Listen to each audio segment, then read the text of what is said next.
l'importance de l'humilité et la valeur que peut vous apporter l'humilité dans la vie, aujourd'hui, voire même dans l'avenir. Avant de commencer, abonne-toi à la chaîne, active toutes les notifications pour être informé dès qu'il y a une nouvelle vidéo de motivation et coaching pouvant vous permettre de développer votre potentiel.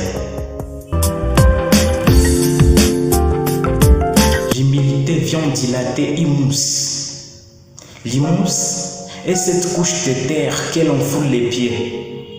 C'est-à-dire que celui qui est humble n'est donc pas élevé, mais plutôt garde ses pieds sur terre et considère que l'humain a été tiré du sol.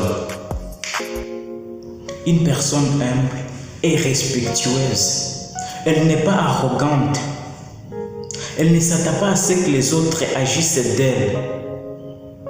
Elle s'intéresse aux autres et veut apprendre d'eux.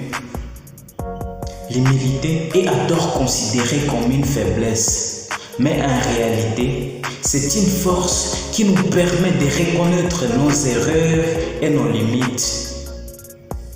Une personne humble connaît ses faiblesses, mais l'orgueilleux ne connaît pas ses faiblesses. Il refuse même catégoriquement de les reconnaître.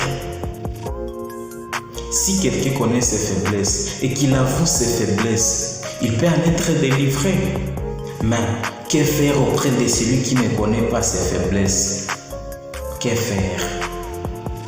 Être humble ne veut pas dire se considérer inférieur aux autres, à peur de tomber dans l'orgueil. Non, cette idée est cependant fausse. Il est important de se soumettre les uns des autres. Même Jésus était très humble, mais il ne veut pas dire qu'il était moindre que nous.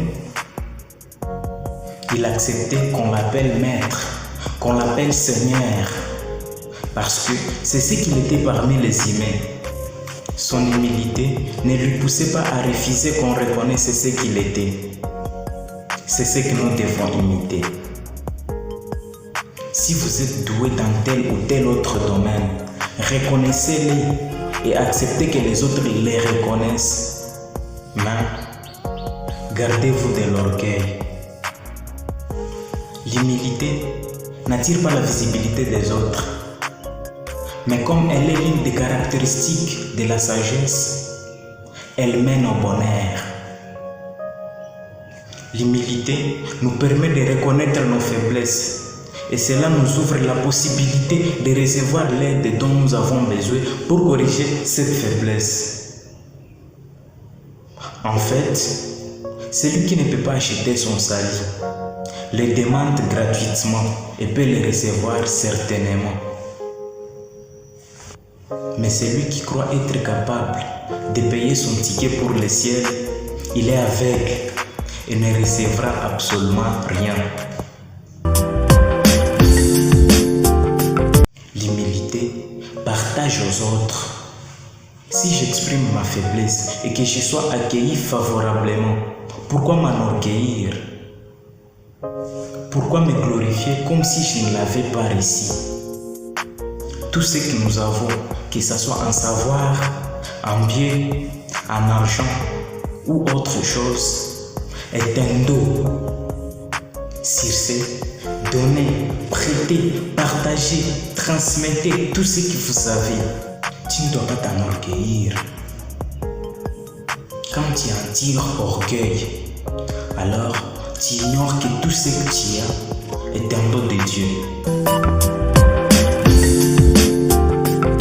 L'humilité est un atout pour l'avenir. Apprendre l'humilité vous permettra de réussir aujourd'hui, mais aussi plus tard. Notamment quand vous cherchez un emploi. Je vous donne un exemple. Si quelqu'un a un ego surdimensionné et qui ignore ses faiblesses, risque de ne pas faire bonne impression lors d'un entretien d'embauche, alors que celui qui s'intéresse sincèrement à ce que les recruteurs veulent lui dire aura certainement plus de chances d'obtenir un poste que celui-là qui se croyait supérieur.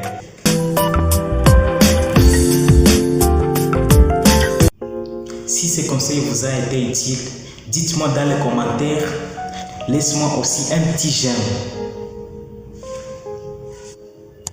Abonne-toi à la chaîne et active toutes les notifications pour être informé dès qu'il y a une nouvelle vidéo de motivation et coaching qui vous permettront de développer votre potentiel.